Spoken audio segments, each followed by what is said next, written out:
Professor Atikul হকের চিকিৎসা নিতে চান খালেদা জিয়া। কারাবন্দী বিএনপি চেয়ারপারসন খালেদা জিয়া অত্যন্ত অসুস্থ।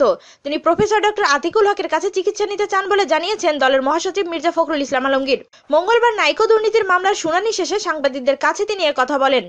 এদিন আসামিপক্ষের সময় আবেদন মঞ্জুর করে পুরনো কেন্দ্রীয় কারাগারের ভেতর অস্থায়ীভাবে স্থাপিত বিশেষ জজ আদালত ৯ এর বিচারক শেখ হাফিজুর রহমান পরবর্তী শুনানির জন্য আগামী ১ এপ্রিল দিন ধার্য করেন। মির্জা ফখরুল ইসলাম আলমগীর বলেন, বর্তমানে তার শারীরিক অবস্থা আগের তুলনায় আরো খারাপ হয়েছে। এখনো পর্যন্ত খালেদা জিয়ার কোনো চিকিৎসা হচ্ছে না। এখনো তার ডাক্তার আসেননি, তার রক্ত পরীক্ষা করানো হয়নি। মঙ্গলবার আদালতে আসার আগে তিনি বমি করেছেন। তিনি কিছু খেতে পারছেন না। ওনার প্রপার ট্রিটমেন্ট হচ্ছে না। তিনি আরো বলেন, তিনি বলেছেন সেখানে তার কোনো চিকিৎসা হয় না।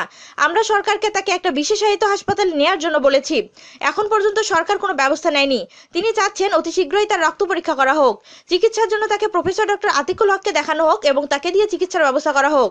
এদিকে এদিন দুপুর 12:40 খালেদা জিয়াকে হুইল চেয়ারে করে আদালতে হাজির করে কারা কর্তৃপক্ষ। এর কিছুক্ষণ পর বিচারক এজলাসে আসলে আদালতের কার্যক্রম শুরু হয়। শুরুতেই দুর্নীতি দমন কমিশনের আইনজীবী মোশাররফ হোসেন কাজল বলেন, মামলাটির শুনানির জন্য আছে। খালেদা জিয়া ছাড়া সকল আসামির 4 শুনানি শেষ হয়েছে।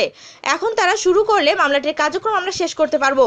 এরপর খালেদা জিয়ার আইনজীবী মোহাম্মদ মাসুদ আহমেদ তালুকদার জব্দ করা আলামতের কপি না পাওয়ায় মামলার কার্যক্রম মুলতবি রাখার আবেদন করেন। তিনি বলেন, মামলায় জব্দকৃত যেসব আলামতের কপি আমরা চেয়েছিলাম সেগুলো আমরা পাইনি, তাই সেসব প্রয়োজনীয় কাগজপত্র ছাড়া প্রস্তুতি নেওয়া সম্ভব হয়নি। এ সময় মোশাররফ হোসেন কাজল বলেন, 4 শুনানিতে আলামত প্রয়োজন হয় না। খালেদা জিয়া ছাড়া সবাই শুনানি শেষ করেছেন। তারা এখন মামলা বিলম্বিত করতে চাচ্ছেন। এ সময় বিচারক আসামিপক্ষের আইনজীবীর উদ্দেশ্যে বলেন, 4 বছর ধরে 4 শুনানি চলছে। এতদিনেও আপনারা আবেদন করেননি কেন? আর যে আবেদন দিয়েছেন তা নিষ্পত্তি হয়েছে। এরপর মাসুদ আহমেদ তালুকদার বলেন, খালেদা জিয়ার মামলা তৈরিতে গোজামিল আছে, সেজন্য কাগজপত্র সরবরাহ করা হচ্ছে না।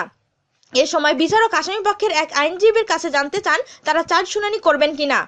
জবাবে মাসুদ আহমেদ তালুকদার বলেন, কাগজ পেলে আমরা শুনানি করব। এ সময় খালেদা জিয়ার অপর আইনজীবী এজে মোহাম্মদ আলী বলেন, এটা একটা গ্রাউন্ডলেস মামলা, কাগজগুলো পেলে আমরা তা দেখাবো, আর এজন্যই শুনানি পেছানো আবেদন করা হয়েছে। প্রতি উত্তরে মোশাররফ হোসেন কাজল বলেন, মামলাটি গ্রাউন্ডলেস নয়। অন্যান্য আসামিরা শুনানি করেছেন। মামলাটি 12 বছরের পুরাতন। মামলায় বিলম্বিত করতেই তারা শুনানি করছেন না। উভয় পক্ষের শুনানি শেষে আদালত পরবর্তী শুনানির জন্য আগামী 1 এপ্রিল দিন ধার্য করেন। ওই দিন 4 শুনানিতে ব্যর্থ হলে আদেশ দেবেন বলে জানান আদালত। এদিন জার্মানিতে চিকিৎসাধীন মওদুদ আহমেদের পক্ষে সময় চাইলে আদালত তা মঞ্জুর করেন। আর মামলার আসামি গিয়াসউদ্দিন আল মামুনের পক্ষে তার আইনজীবী তাকে লক্ষ্মীপুরের কারাগার থেকে গাজীপুরের কাশিমপুর কারাগার, নারায়ণগঞ্জ অথবা ঢাকা কেন্দ্রীয় কারাগারে রাখার আবেদন করেন। আদালত এ বিষয়ে পরে আদেশ দিবেন বলে জানান। আদালতের কার্যক্রম শেষে দুপুর 1:25 দিকে খালেদা জিয়াকে কারাগারে নিয়ে যাওয়া হয়। মামলার শুনানির সময় মির্জা ফখরুল ইসলাম আলমগীর বিএনপি চেয়ারপারসনের পাশে বসেছিলেন। জিয়া অরফানেজ ট্রাস্ট দুর্নীতি মামলায় সাজাপ্রাপ্ত হয়ে গত বছরের 8 ফেব্রুয়ারি থেকে খালেদা জিয়া পুরনো কেন্দ্রীয় কারাগারে বন্দী ছিলেন। উচ্চ আদালতের নির্দেশে চিকিৎসার জন্য তাকে ওই বছরের 6 অক্টোবর বিএসএমএমইউতে নেওয়া হয়। তিনি হাসপাতালে থাকা অবস্থাতেই জিয়া চ্যারিটেবল ট্রাস্ট দুর্নীতির অপর মামলায় সাজাপ্রাপ্ত হন। সেখান থেকে গত 8 নভেম্বর তাকে সরাসরি আদালতে হাজির করা হয়। এরপর থেকে তিনি কারাগারেই রয়েছেন।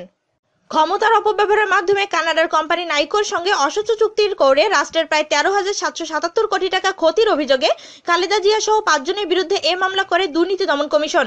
2007 সালের 9 ডিসেম্বর দুদকের তৎকালীন সহকারী পরিচালক মোহাম্মদ মাহবুবুল আলম বাদী হয়ে রাজধানীর তেজগাঁও থানায় মামলাটি দায়ের করেন। তদন্ত শেষে 2008 সালের 5 মে দুদকের তৎকালীন সহকারী পরিচালক SM সাইদুর রহমান এ মামলার চার্জশিট দাখিল করেন।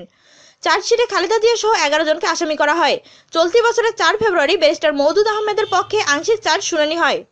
খালেদা জিয়া ছাড়া মামলার অপর আসামিরা হলেন সাবেক আইনমন্ত্রী মওদুদ আহমেদ, সাবেক প্রতিমন্ত্রী AKM মোশাররফ হোসেন, সাবেক মুখ্য সচিব কামাল উদ্দিন সিদ্দিকী, সাবেক সচিব খন্দকার শহীদুল ইসলাম, সাবেক সিনিয়র সহকারী সচিব CM ইউসুফ হোসাইন, ব্যাপেক্সের সাবেক মহাব্যবস্থাপক মীর মঈনুল হক, ব্যাপেক্সের সাবেক সচিব মোহাম্মদ শফিউর রহমান, ব্যবসায়ী গিয়াসউদ্দিন আল মামুন, ঢাকা ক্লাবের সাবেক সভাপতি সেলিম ভুইয়া এবং নাইকোর দক্ষিণ এশিয়া বিষয়ক ভাইস প্রেসিডেন্ট কাশেম শরীফ। এদের মধ্যে ব্যাপেক্সের সাবেক সচিব মোহাম্মদ শফিউর রহমান মারা গেছেন।